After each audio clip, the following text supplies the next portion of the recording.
Hello everybody, welcome to Freezing Point Depression, Lab 11.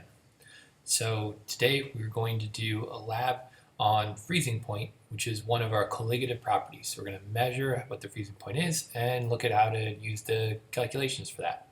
In order to do this, we're going to use molality, which is given here. So we're going to have to do all of our equations using the freezing point depression equation, which all the parameters are listed out on this slide. So what we're going to do is we're going to find the freezing point of pure cyclohexane, and then we're going to figure out how it works with an unknown. Okay, so first of all, we have to figure out how much cyclohexane we have, and we have to measure it in mass because this is using molality. So we're going to do it the same way we started out with many labs. We're going to clear out the mass of our container.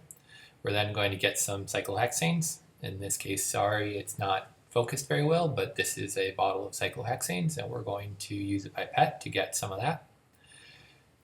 So once we've got the cyclohexanes, we're going to measure out how much it weighs, because remember, molality is kilograms per mole. So it needs to know how much the solvent weighs. So in this case, we're just going to insert it into our test tube while it's on the balance, and we're going to figure out what the mass of it is. Okay, so in this case, it's a little easier since we're the only ones using this while we're filming this, so we can tear it out and just get the mass directly. In most cases of lab, you would have to measure your empty weight of your beaker and your container, and then come back and measure it afterwards with the cyclohexanes added. So after you do this, it's going to go, test tube, it's going to go into another test tube, it's going to have the thermometer and a wire for stirring added to it.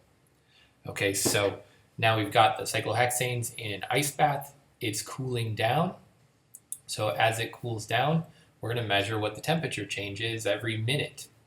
And so we're going to see when it levels off and it actually freezes.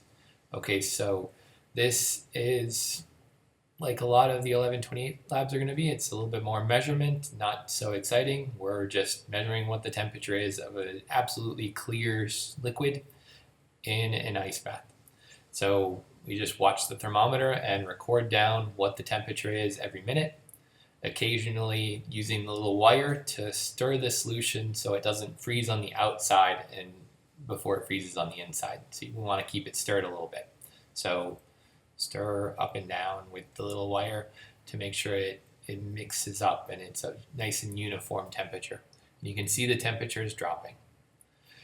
So the reason we have to monitor the temperature really carefully is because so technically we could just watch and see when the solution freezes, but this is a very clear solution. It is very difficult to see when it freezes, especially when it's in an ice bath. So as you can see here, it's kind of a little cloudy.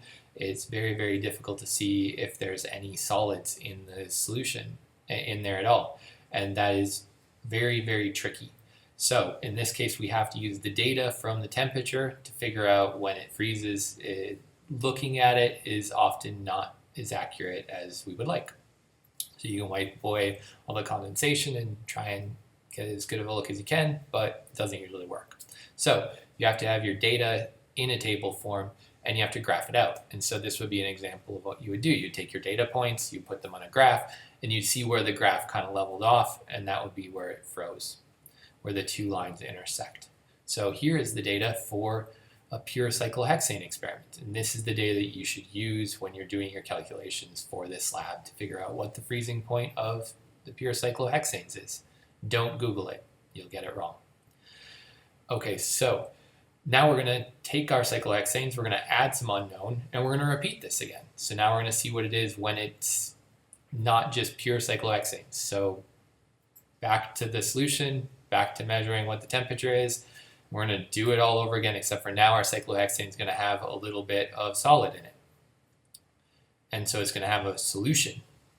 So this data is given here. So this is the unknown plus the cyclohexanes together. So this is the solution data. So graph it again, figure out what the freezing point of that is. So that, along with this data that tells you what the masses of everything are and what the mole freezing point of cyclohexane is, should be enough data for you to back out what the molar mass of our unknown is, and so we can identify our unknown. So this would be kind of an example set of data. Again, do not use the example data to answer the quiz questions, but just to give you an idea what your data should look like.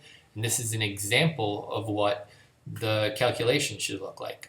Again, you're going to have to do the calculations using the data that we have given you in the previous couple slides. All right, so that should take care of everything that you need for this lab. Make sure you work out your calculations, fill in those data tables before you open up the post-lab quiz. All right, good luck.